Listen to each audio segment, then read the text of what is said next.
I'm going to be honest. I'm that person who lies in bed at 2 in the morning replaying every tiny health worry and wondering whether bad sleep tonight will snowball into something worse tomorrow. That anxiety is exactly why I started using a sleep tracker. It wasn't because I thought a gadget could replace a doctor, but because I wanted continuous, objective information I could act on instead of spiraling into worry. Over time, I've discovered that sleep tracking can be incredibly valuable when used wisely, and it can also be a trap if you let it control your emotions. If you're like me, anxious about health but determined to use every tool available to stay well, here's what you should know. Sleep tracking matters because sleep itself is a cornerstone of health. Large, well-designed studies have shown that both too little and too much sleep are linked to increased risk of cardiovascular disease, metabolic problems, and even higher mortality. Irregular timing, poor quality, and fragmented nights are also tied to chronic illnesses. So sleep isn't just about how groggy you feel the next morning. It's an ongoing signal of your broader health, and understanding your patterns can make a real difference. Trackers gather this information in a surprisingly clever way. Most of them use motion sensors, which detect when you're moving or still, along with photoplethysmography, that little green or red light you see on the underside of a device that measures pulse and heart rate variability. Some models now also include oxygen monitoring and even temperature sensors. With these tools, they estimate when you fall asleep, how long you stay asleep, how often you wake up, and they can make educated guesses about your sleep stages. While they aren't perfect, the technology has advanced enough that you get a reliable view of your nightly rhythms. Of course, no consumer device matches the gold standard of a sleep lab study, which records brain waves, breathing, oxygen, and more. But trackers are surprisingly accurate for the basics, especially total sleep time and distinguishing sleep from wakefulness.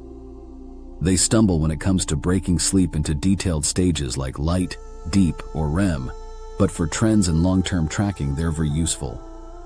If you need a diagnosis for a serious disorder, you still need a sleep clinic. But if you want a window into your patterns, these devices can absolutely provide it. One of the biggest benefits of sleep tracking is the ability to spot patterns. A single rough night doesn't mean much, but several weeks of consistent data can show you whether you're routinely cutting sleep short, whether weekends throw your schedule off, or whether that late glass of wine really is sabotaging your rest. I was surprised when I saw my own trends. Caffeine wasn't the culprit for me, but late-night screen use almost guaranteed a terrible night. Without the tracker, I might not have noticed that connection. The data also motivates behavior change. Many people, myself included, find that seeing objective numbers encourages us to improve sleep hygiene.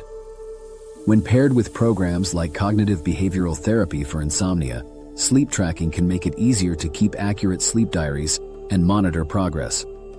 Some studies even suggest that people who use trackers alongside therapy experience greater improvements than those who just rely on education. There's also the potential for early warnings. Modern trackers with oxygen monitoring can sometimes flag repeated drops in oxygen levels or unusual breathing patterns, which might suggest sleep apnea. These devices can't diagnose, but they can prompt a conversation with a doctor much earlier than you might have considered otherwise.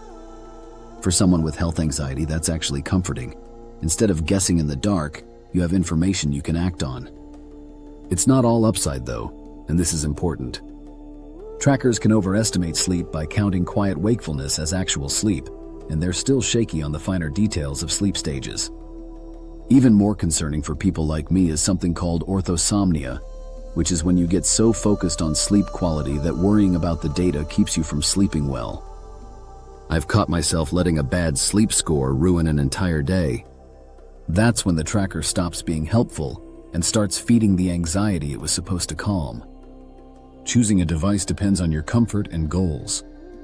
Wrist-based smartwatches like the Apple Watch and Fitbit are versatile and offer a lot of additional health metrics. Rings like the Oura are lightweight, unobtrusive, and strong at measuring total sleep and heart rate variability.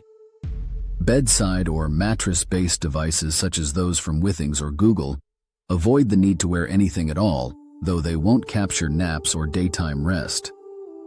Comparative studies suggest that most of these top options do a decent job at estimating sleep duration and patterns, though the accuracy of sleep stages still varies. In practice, the best device is the one you'll use consistently. The key is learning how to use the data without letting it take over your mind. Looking at individual nights can be misleading, so it's better to review weekly or monthly trends. Pair the numbers with context. Jot down whether you were stressed, had alcohol, exercised late, or stared at screens before bed. That context is often more important than the raw number of minutes in deep sleep. Then, use the patterns to experiment with changes. Try a consistent bedtime, a darker room, or cutting caffeine earlier. If nothing helps after a few weeks, you've gathered useful information to bring to a doctor rather than relying on guesswork. And if your tracker flags possible apnea, repeated oxygen drops, or very short habitual sleep, that's not a reason to panic, but a prompt to schedule a medical evaluation. For someone with health anxiety, there's a simple checklist that helps keep things balanced. Be clear on why you're tracking in the first place. Maybe it's to improve bedtime consistency, maybe it's to support therapy, or maybe it's just to catch long-term trends. Pick a device that feels comfortable so you actually wear it every night. Avoid obsessing over nightly notifications or sleep scores by checking results at a set time instead of first thing in the morning. And remember that sleep coaching and digital CBT programs are evidence-based, so pairing them with tracker data is often the most effective route. In the end, the most important thing is not achieving a perfect number on an app. The goal is to use data as a guide, not a judge. Sleep is a biological process, not a performance contest. The healthiest outcome is consistent, restorative rest, an improved sense of well-being, and catching real problems early if they exist.